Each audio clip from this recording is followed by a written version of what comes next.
now live from the CME in Chicago. Tim, really appreciate your time today. Just to start with, the gold price, what do you see as fueling it? And I suppose the big question, how much higher? Hi, James. Nice to be with you today. Well, I think we've got a couple of things going on driving, the gold price higher today. Obviously, if you've kind of followed the first couple of days here of the Trump administration, I heard your comments earlier, and I agree with you. I mean, he is following through with a lot of the campaign rhetoric. But it's one thing to tear up, for example, the TPP agreement. It's a whole nother thing to create a functional bilateral agreement that are going to accomplish the objectives of the rhetoric that, he's espoused throughout his campaign. So I think there's a lot of uncertainty that's coming into the market.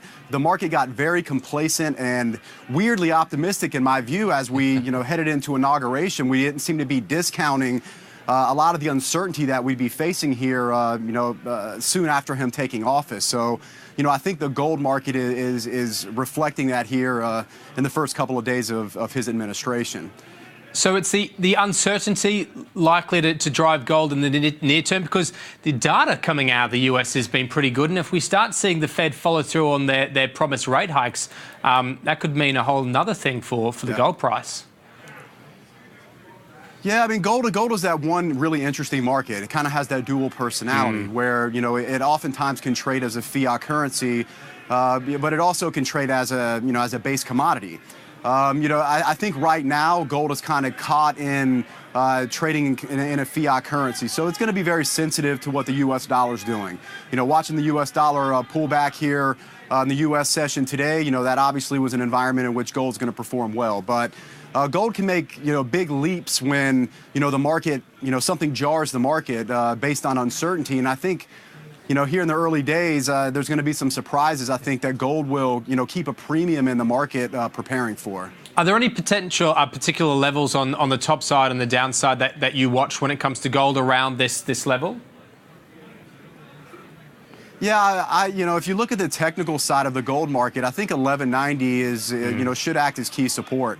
If we tomorrow, the next day, as we continue trading throughout the week, if we see some dollar some dollar strength and we see gold back up, if we, touch down about that 1190 level, I think gold is at good value in the short term at those prices. Tim, we started off talking about the US president and I suppose that impact, particularly in the near term, that's going to have on the gold price. From the guys you speak to and so forth, what's the general view around how he is, well, let's say, dealing with the press, how he uses Twitter, this sort of quite bombastic, combative nature that he's showing? Hey, this is new territory for all of us. You get very wide perceptions and views depending on who you're talking to.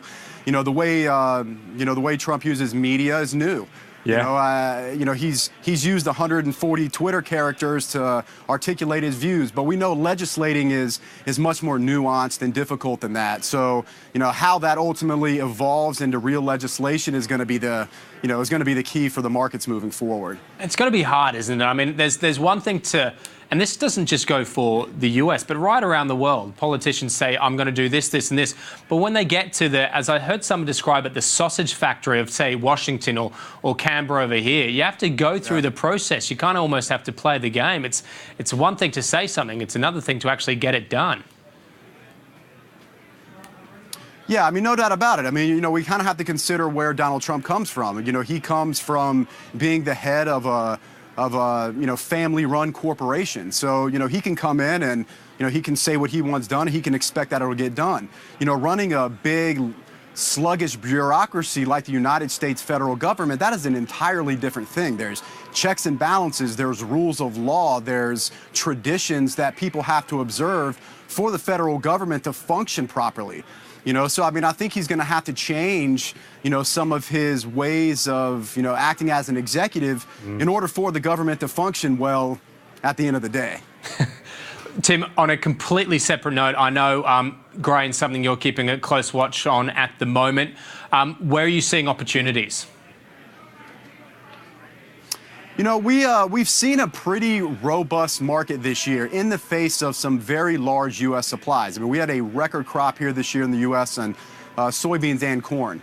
You know, exports to China have really kind of balanced the market with otherwise would be very bearish fundamentals. Like, for example, you know, we had 53.8 million bushels exported out of the U.S.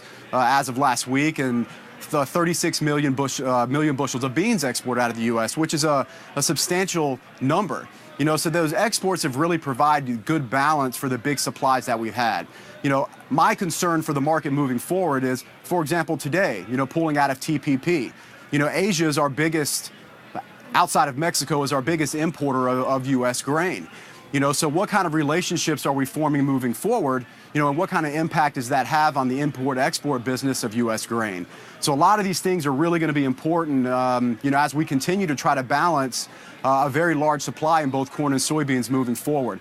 I think personally the risk is to the downside. You know, if we continue to see solid exports as we have in weeks past, you know, I think there still is some upside to be had in both corn and soybeans. But, you know, if we see some pullback in those export numbers, there could be some substantial downside to be had. So, you know, the downside is the side of the market that I'm focusing on. All right, Tim Evans, great to talk. Thanks very much for your time today. Thanks, James. We need to take a break very shortly. Before we do, just a quick check-in again on Wall Street. About an hour and 5 minutes till the close of the Monday US session. The Dow down around 44.